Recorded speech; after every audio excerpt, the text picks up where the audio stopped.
Fala galera, esse é mais um episódio do programa de perícias com o engenheiro Henrique Bosco. Aqui a gente vai discutir as principais estratégias, as técnicas que vocês podem usar para se tornarem peritos, ganhar independência financeira, com isso e o mais importante, trabalhar na engenharia civil da forma que vocês sempre sonharam. Pessoal, o episódio de hoje é sobre quais serviços vocês podem oferecer como peritos. Muita gente tem vindo até mim perguntar: Henrique, estou iniciando, mas eu não sei que serviço eu for oferecer para o síndico, para o cliente, para a empresa. Não sei o que eles podem contratar de mim, que tipo de laudo eu vou oferecer. Então, galera, o episódio de hoje é para te ajudar a sair do zero, para te ensinar quais serviços você vai vender, quais serviços você vai oferecer para esse pessoal, para que eles tenham interesse em contratar você, em ter o seu serviço já no banco deles ali. Todo o serviço eles vão querer um laudo para garantir que vai valer a pena, que vai ter viabilidade, para respaldar eles até de uma forma judicial. Então hoje o episódio é muito importante, principalmente para você que está iniciando e não está sabendo como vender o seu serviço. E muitas vezes, se você já vende, você não vai saber alguns dos serviços que eu vou ensinar hoje. Então é mais uma dica para você abrir seu leque de opções e faturar com outros laudos que hoje você não oferece e não está ajudando o seu cliente por uma simples falta de informação. Então bora aí para o episódio de hoje.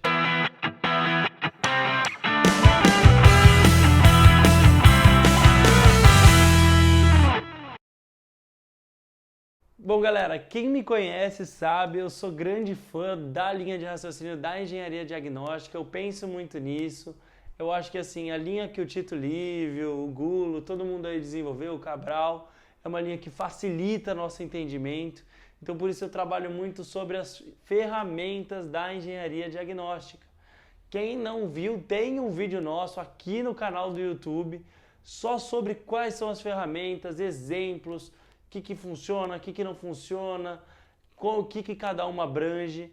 Mas de qualquer forma, eu vou fazer um breve resumo para você que não viu esse vídeo. Eu recomendo você dar um pulinho lá para entender sobre o que ele fala, mas eu vou falar rapidamente aqui quais são as 5 principais ferramentas da engenharia diagnóstica, ou seja, as ferramentas que você, como engenheiro diagnóstico, vai se utilizar para realizar os seus laudos e as suas visitas técnicas, tá bom? Então vamos lá, vou fazer uma tabelinha básica aqui, que são as ferramentas do engenheiro diagnóstico.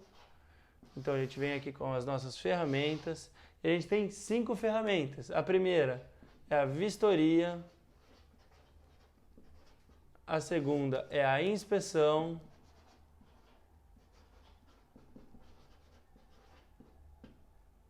a terceira que a gente vai ter aqui é a auditoria.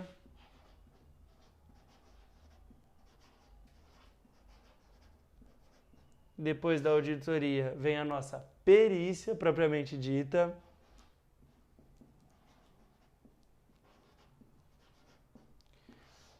E por último, mas na verdade a mais importante, que é a consultoria, pessoal. Então a consultoria vem aqui.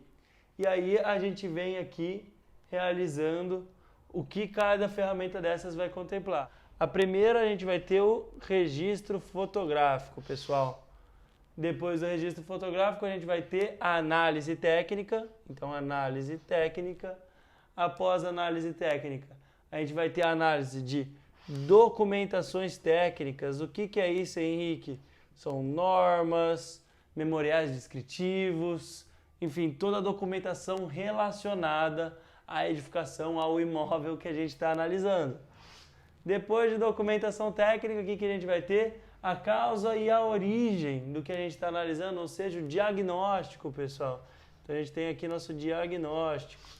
E posterior ao diagnóstico, a gente vai ter nossa prescrição técnica, né? O prognóstico depois da prescrição. Então, prognóstico e prescrição. Eu estou fazendo um pouco mais rápido, pessoal, porque como eu disse para vocês, eu já fiz essa aula, já passei essa aula, mas só para vocês que estão aqui, estou dando essa colherzinha de chá e estou dando uma pequena revisão, ou até mesmo para você que já assistiu, para você relembrar os conteúdos que já foram passados, né? Como tem bastante informação aqui no canal, muitas vezes alguma coisa acaba ficando mais batida na cabeça, a gente acaba esquecendo, né? Então tudo bem, vamos lá, como vocês sabem, o objetivo do canal é ajudar e não reclamar de nada, né? Então vamos deixar nossa tabela bonitinha aqui. Que a apresentação também vale, né? Conta ponto. Legal. Então vamos lá, pessoal. Qual é o ponto aqui que eu vou voltar e vou analisar com vocês? Cada um desses é uma forma de vocês estarem fazendo sua visitação técnica.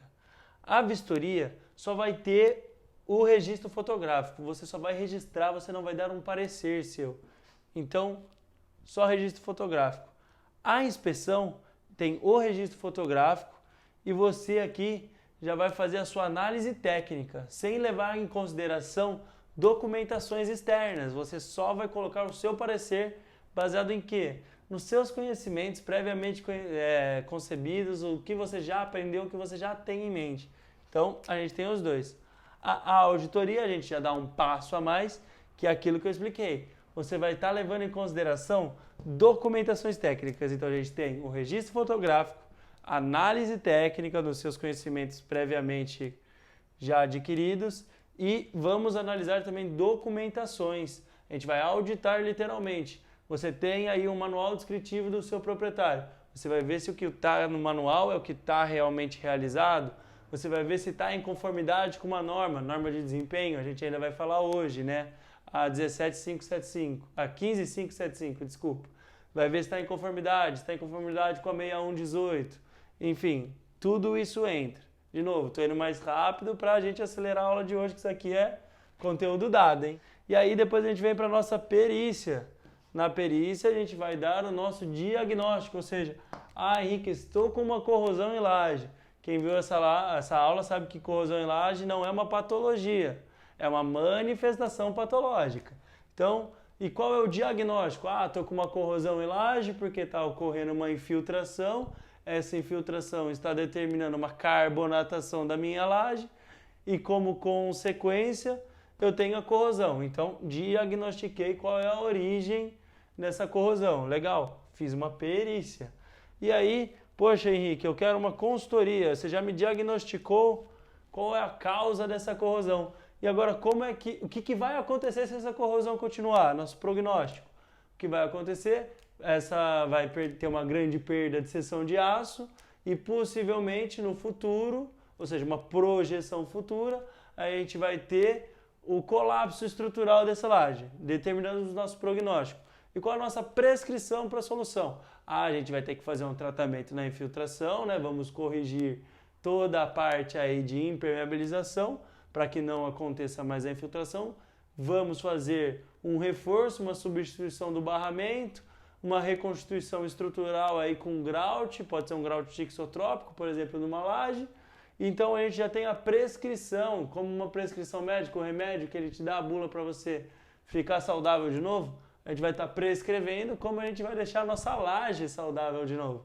Então, temos aqui a nossa consultoria, um serviço mais completo que podemos prestar como engenheiros diagnósticos, tá bom? Então, breve resumo aqui das nossas ferramentas da engenharia diagnóstica, pessoal. Então vamos lá que agora a gente vai começar a pegar firme em quais serviços vocês vão oferecer aqui como engenheiros diagnósticos para os seus clientes. É interessante, pessoal, porque tem muito campo, tem muito serviço que às vezes a gente nem imagina que a gente pode oferecer, mas a própria demanda do cliente faz a gente enxergar que a gente pode ajudar de uma forma diferente. Às vezes a gente nem espera que o cliente precise daquele serviço. E o próprio cliente vem, poxa, você não faz um laudo que me respalde de tal forma. E aí a gente acaba percebendo que existe esse campo. Porque o que acontece, pessoal? O objetivo é muito importante a gente ter isso em mente. Não adianta a gente se engessar em padrões de laudos. Não é para isso. O engenheiro é um profissional pensante, é alguém que tem que desenrolar, alguém que tem que resolver. Eu bato nessa tecla, eu sei que eu bato nessa tecla, mas é para isso que a gente está aqui, é por isso que a gente vai ser bem pago, é por isso que as pessoas vão querer nosso trabalho. A gente tem que resolver. Então, o que a gente tem que entender? Não importa só o nome técnico. Ah, eu vou fazer uma inspeção predial, eu vou fazer uma vistoria cautelar de vizinhança, eu vou fazer uma análise de garantia. Não é só isso, galera. Não é vender nome, é vender serviço. O que importa é você fazer com que aquele seu laudo resolva o que o seu cliente está precisando. É isso que vai fazer a diferença. É isso que vai fazer você ser indicado para o próximo cliente. É isso que importa. Mas vamos lá. Então, o que eu estou falando? Eu vou passar para vocês aqui os principais serviços que vocês vão fazer, que vocês vão oferecer, que são as classificações dessas ferramentas, das 5 ferramentas que eu expliquei para vocês agora. Mas o que? O que eu não quero é que vocês se engessem nisso. Vocês têm que entender o que o cliente de vocês precisa e vocês têm que oferecer para eles a solução, tá bom? Mas eu vou ajudar com vocês a terem a base para poder trabalhar essa negociação de serviço com os clientes de vocês, tá bom? Então vamos lá. Pessoal, a gente tem as nossas ferramentas e a gente vai ter a nossa classificação das ferramentas. Classificação das ferramentas, tá? Então, a gente tem as classificações. Então eu vou passar para vocês aqui as classificações, ou seja, vou fazer uma análise, ó. Vou começar aqui, vamos começar com a nossa análise de edifícios, ou seja, análise predial.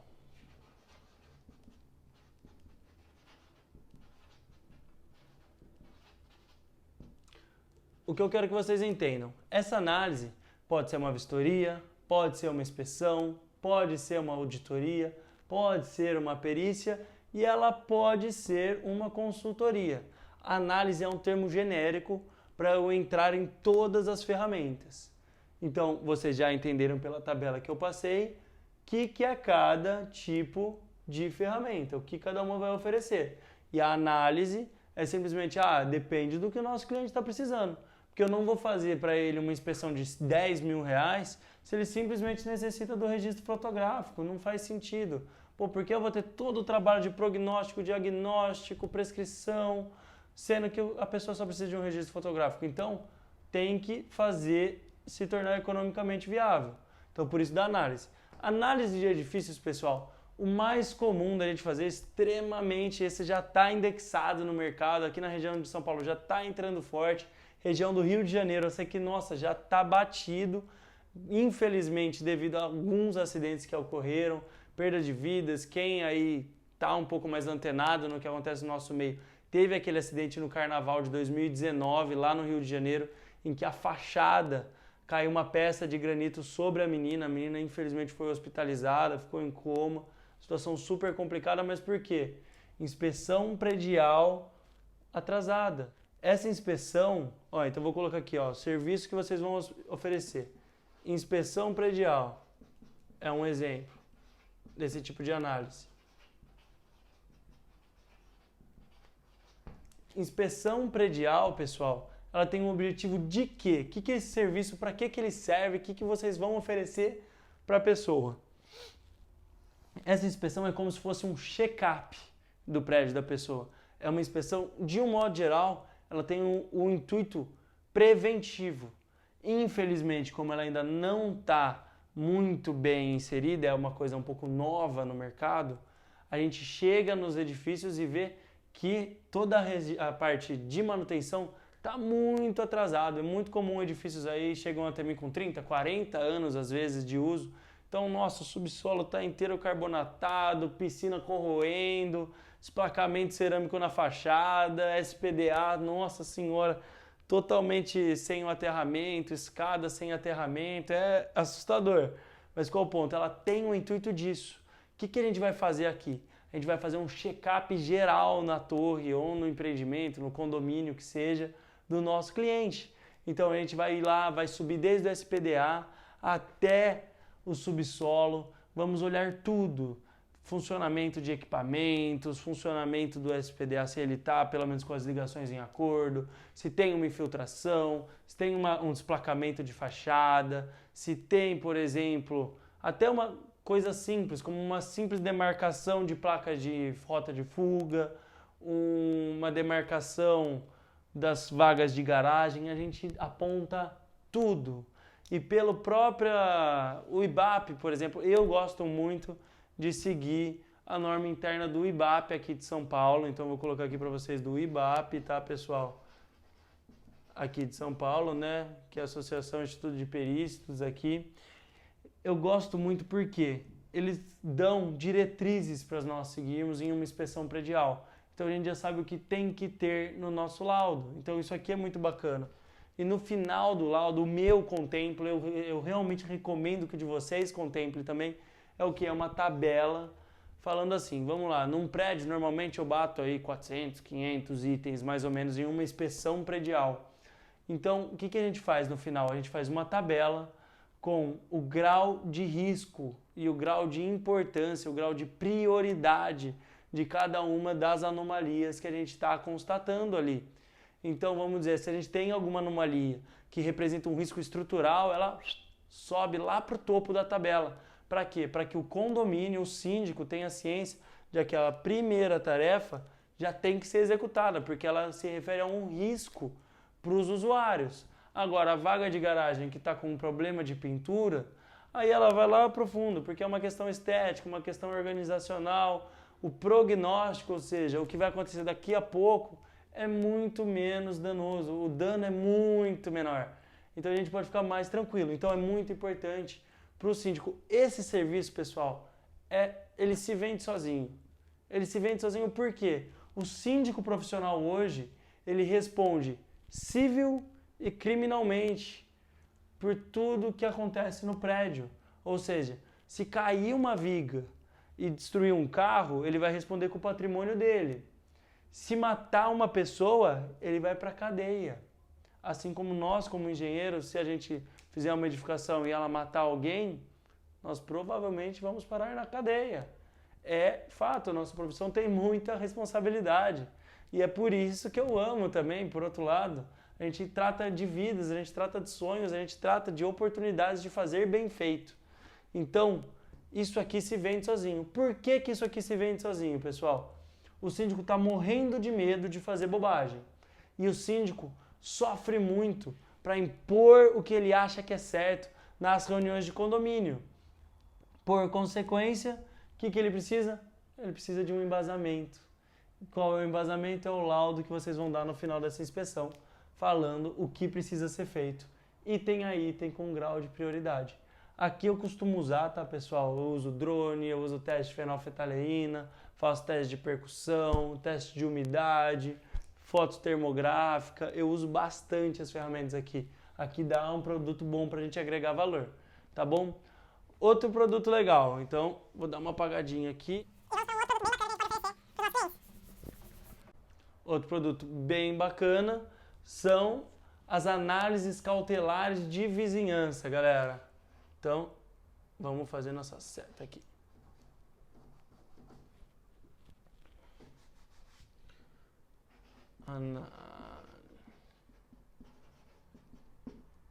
Cautelar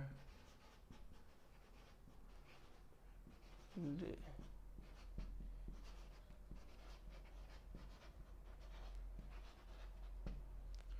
vou sublinhar o cautelar, pessoal, porque é super importante isso aqui. Qual o objetivo? Aqui normalmente a gente vem com a vistoria de vizinhança. Vistoria cautelar de vizinhança. Aqui normalmente a gente entra com a vistoria cautelar de vizinhança. Qual o objetivo desse laudo? Ele é cautelar, ou seja, ele é preventivo. O objetivo desse camarada aqui é prevenir o construtor de um possível processo judicial ali na frente. Um exemplo bacana que costumam contratar a nossa empresa.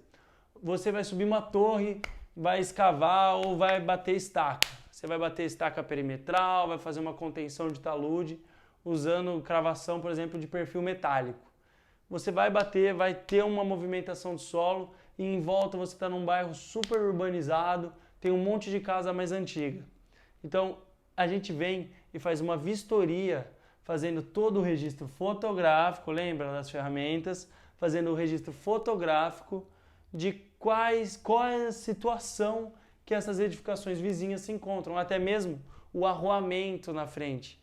Então, ali, você já vai registrar a situação previamente, cautelarmente, antes do início da sua obra, antes de cravar a primeira estaca. Então, dessa forma, você se resguarda de que, se daqui 2 meses você está cravando a estaca, seu vizinho vem e te aciona judicialmente. Ah, Henrique, você cravou a estaca, rachou minha casa inteira, acabou com a minha casa, tá até o telhado vazando. Será mesmo? Ou será que quando a gente fez a nossa vistoria, a gente já constatou que existia a infiltração, aquela rachadura já estava ali, que aquela infiltração de baldrame já estava acontecendo, a rachadura no calçamento lateral da casa, já existia um desplacamento do piso. Tudo isso eu estou falando porque é normalmente o que eu encontro, tá, pessoal? Então, aqui a gente resguarda o nosso cliente. A gente garante para ele que ele não vai sofrer uma ação indevidamente. É lógico, pode acontecer de realmente ele causar um dano? Pode. Só que a gente vai saber exatamente qual dano ele causou. Então ele não vai ter que pagar para reconstruir, para reformar um dano que ele não gerou. Entende? Então ele vai ter uma economia muito grande ali para frente. Porque é muito comum, infelizmente, vizinhos de má fé, eu faço inclusive em residências unifamiliares, tá? Casa em condomínio, eu faço sim vistoria cautelar nas casas em volta, porque a gente constrói, a gente está habituado a mexer com casas de 3, 4 milhões no entorno das casas que a gente está construindo, que tem um valor similar. Então, é muito perigoso para o meu cliente existir uma ação do vizinho contra ele, porque pode ser muito oneroso. A gente nunca sabe quem está na casa do lado. Então, vamos nos resguardar, tá? Aí, outro bacana é a análise em fase de obra. Então, a gente tem a análise em fase de obra. O que é análise em fase de obra, pessoal? O próprio nome fala, tá? É você vir e fazer uma vistoria, uma inspeção, de novo, todas as ferramentas, durante a obra, em andamento. Isso aqui está acontecendo, então você vai prestar muitas vezes para a própria construtora ou para um cliente. Imagine o seu cliente está construindo uma casa, ele já tem um engenheiro fazendo a casa dele, mas ele quer um segundo engenheiro respaldando que aquilo está sendo construído em conformidade. Ou, por exemplo, você está construindo uma clínica e aí você quer um segundo engenheiro respaldando que todas as especificações técnicas estão em acordo com o projeto. Então você vai lá durante a obra, você não vai esperar o erro acontecer para depois ir lá e relatar. Vai estar acontecendo a obra, você já vai vistoriar se essa pessoa está fazendo em conformidade com os projetos, em conformidade com as normas vigentes, em conformidade, por exemplo, com as boas técnicas construtivas, se está ficando legal, se os materiais utilizados nessa obra são adequados ao uso que ele vai ter, que ela vai ter. Se, por exemplo, os materiais estão sendo bem armazenados, galera, a gente tem que olhar a armazenagem dos materiais. Isso aqui é determinante para futuras manifestações patológicas. Um cano de PVC que fica durante a obra exposto ao sol, cano de PVC não é feito para ter resistência UV. Então ele tem uma tendência de deformação, os canos ficam mais ovalados quando eles expostos a muito sol, e aí um mau encaixe gera um futuro vazamento, por exemplo, uma manifestação no sistema de água, aí, o sistema hidráulico da sua edificação. Então, fase de obra. Vamos dizer, outro exemplo que eu encontro bastante, sacos de cimento empilhados além do limite, gera uma compactação do cimento. Por consequência, você vai ter grumos de cimento que não vão ser bem hidratados quando realizado o seu concreto. Vai ter cimento anidro ali no meio, né, que ele não vai ter uma boa hidratação, ele vai ficar inerte. Por consequência, você vai ter um concreto com uma grande perda de resistência.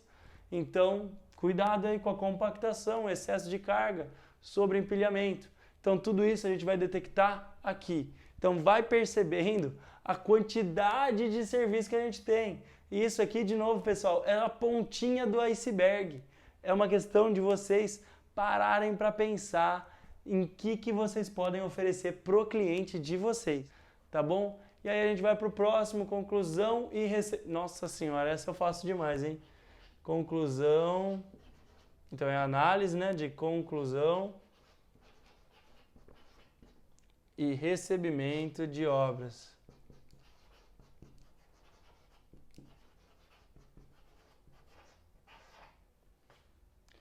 Essa aqui, pessoal, necessariamente é antes da etapa de uso, ou seja, está sendo entregue. Seu cliente ainda não entrou na obra, ele não está usando. Então, antes do uso.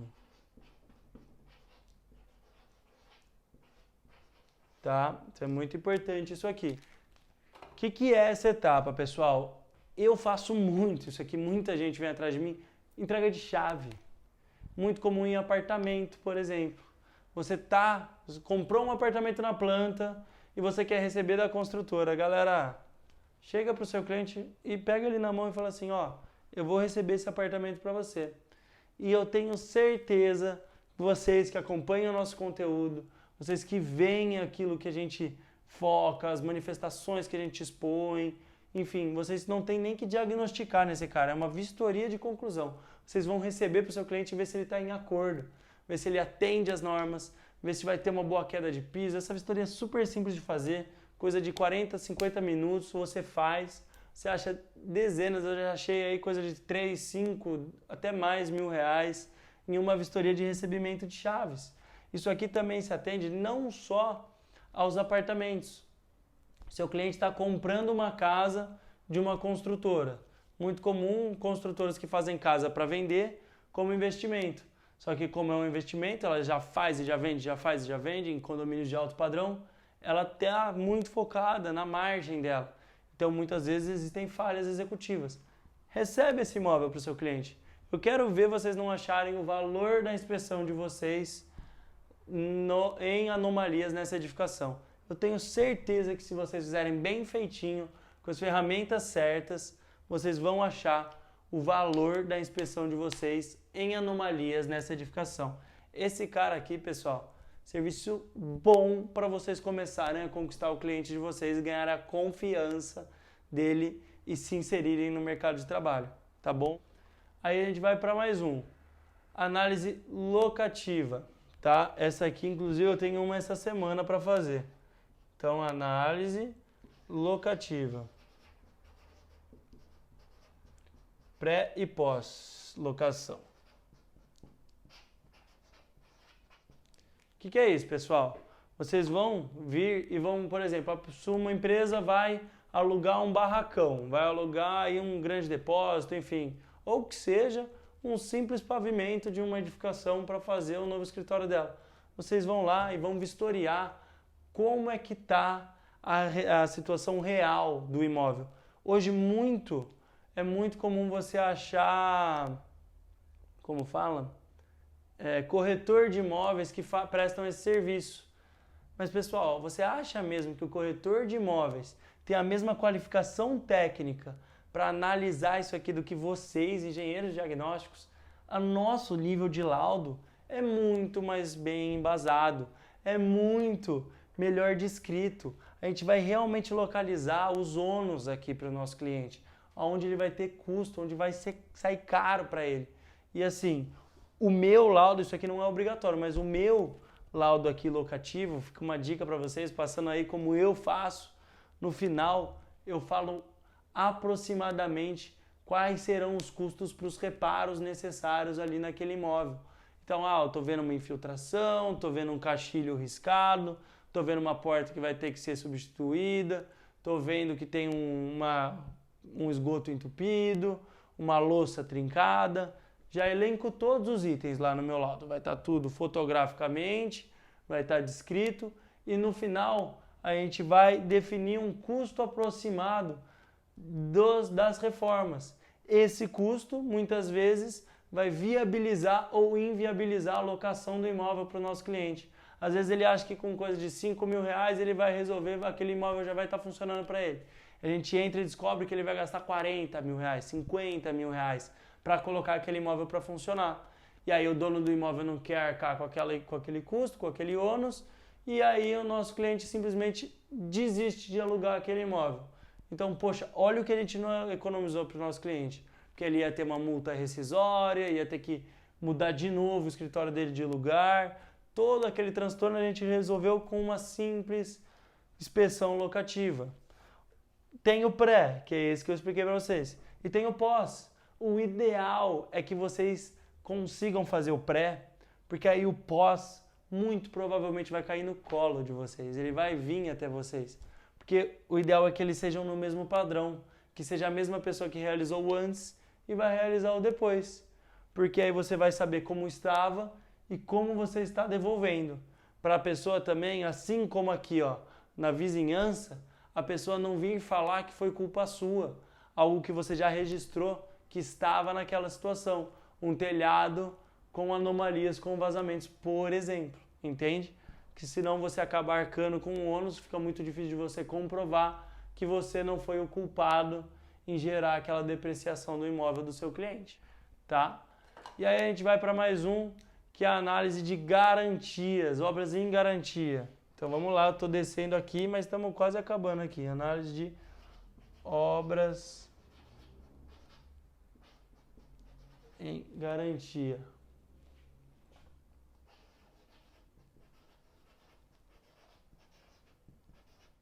Pessoal, o que acontece? Aqui a gente trabalha, é muito importante a gente entender que a gente pode trabalhar tanto para a construtora quanto para o cliente final. A gente pode trabalhar dos dois lados, a gente não tem lado. A gente está aqui para defender o interesse do nosso cliente e resolver o que ele precisa. Então vamos dizer, a construtora quer saber se está dentro da garantia ou se foi um mau uso do usuário. A gente vai lá e vai fazer uma inspeção, a gente vai fazer a nossa análise se o usuário fez um uso inadequado da edificação que a construtora entregou para ele, daquela área comum do condomínio que está apresentando uma anomalia. Então ela vai estar ali olhando, ao mesmo tempo que um usuário pode vir e falar, poxa Henrique, mas essa trinca que aconteceu faz 2 anos que a construtora me entregou, isso aqui tá ou não tá na garantia? Ah, a construtora me falou que não tá na garantia. Será que não tá mesmo? Ou será que é um funcionário da assistência técnica que está tentando baixar o score daquela obra para ganhar um bônus no final do ano? Então, aí que a gente entra. A gente entra para solucionar aqui para o nosso cliente, seja ele a construtora, seja ele o cliente final. Muito importante, pessoal, vou dar algumas dicas para vocês. Pelo Código Civil, 5 anos aqui na estrutura. Isso está definido, ninguém pode mudar, padrão mínimo de 5 anos. Quiser subir, pode. Abaixar, jamais. Então gravem esse número. Aí as demais garantias, a garantia sobre o piso, sobre a pintura, sobre instalações elétricas, aí realmente a pessoa vai determinar no manual de uso e operação, né, o manual do usuário. Nos casos de obras para pessoa física e moradias, a gente vai estar hoje definido pela norma de desempenho, na verdade ela faz uma sugestão no item 3.35, então 3.35 na tabela aqui D1. Então, aqui a gente vai ter as sugestões que a norma de desempenho, né, a 15575, dá pra gente sobre os prazos aí de garantia. Não é obrigatório seguir, mas é muito comum, já tem aí várias jurisprudências em que o juiz entende como não faz sentido. Pô, a norma indica, sei lá, vou colocar aqui X anos de garantia para instalações elétricas. E aí a construtora coloca X sobre 10, ou seja, diminui em 10 vezes o tempo de garantia sobre as instalações elétricas. Aí o juiz provavelmente vai entender que houve uma má-fé nessa garantia, que ela está em desacordo e ela tende a ter que entender a norma. Então, é muito bacana para vocês se basearem. Mas também não podemos esquecer que existe uma obrigação do usuário aqui também, tá, pessoal? Normalmente, o manual de uso e manutenção vai estar atrelado às obrigações do usuário. Então, a gente também pode entrar aqui fazendo a nossa análise de falhas de manutenção. Então, as falhas de manutenção.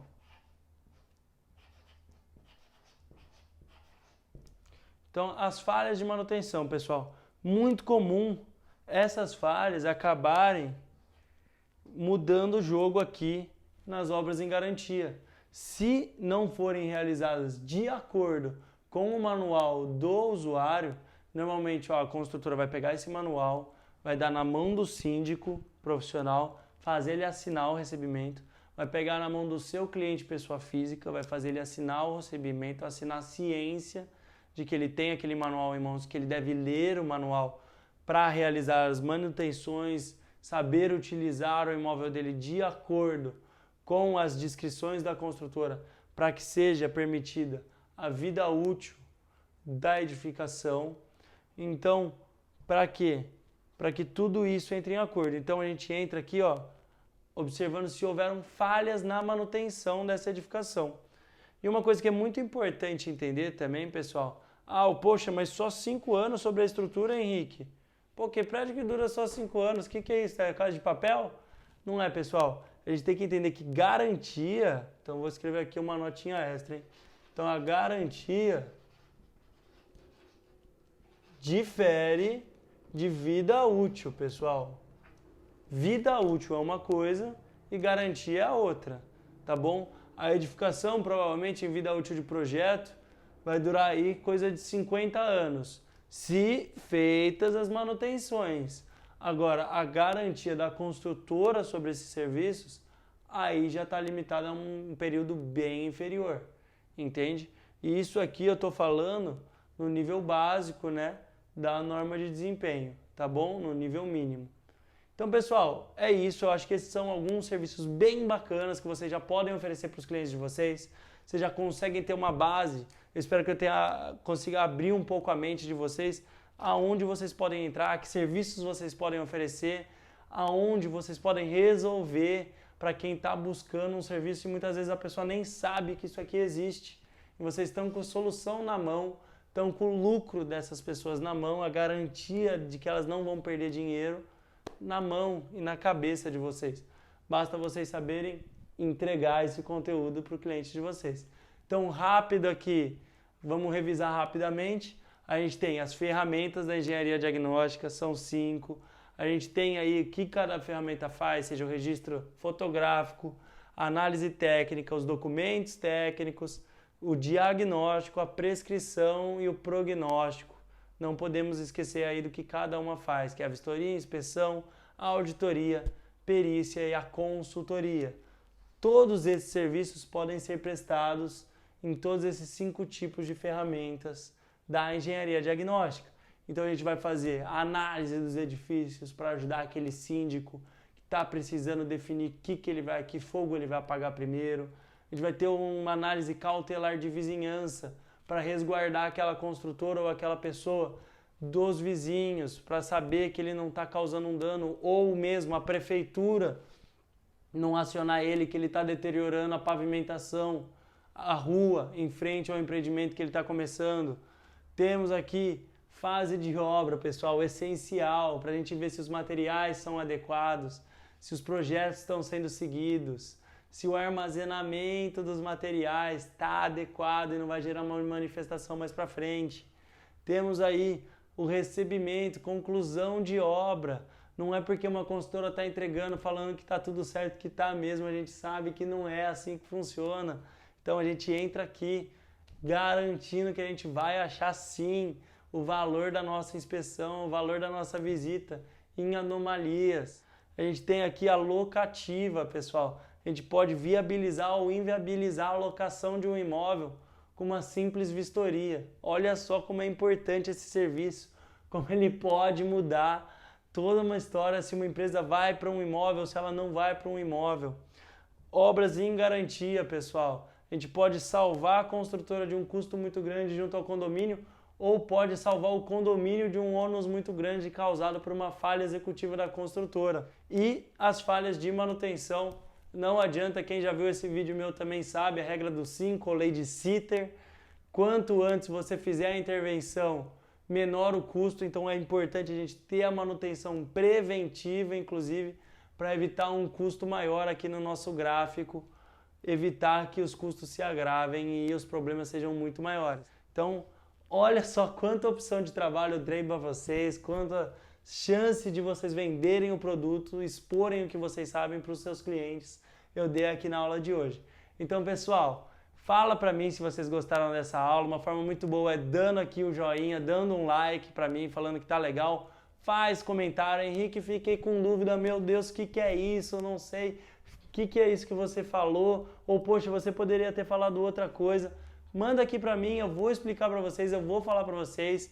Quem tá aí comigo há um pouco mais de tempo sabe que eu respondo pessoalmente os comentários, os directs de vocês. Aciona o sininho para já estar atento quando vai ter o próximo vídeo para ajudar vocês aí nessa jornada como peritos no nosso programa de perícias. E vamos em frente, pessoal. Dá um subscribe, vai na nossa página do Insta, tem conteúdos diariamente lá para vocês. E espero ter ajudado mais um pouco na aula de hoje. Vamos que vamos, resolvendo uma manifestação patológica por vez. Um abraço, até mais.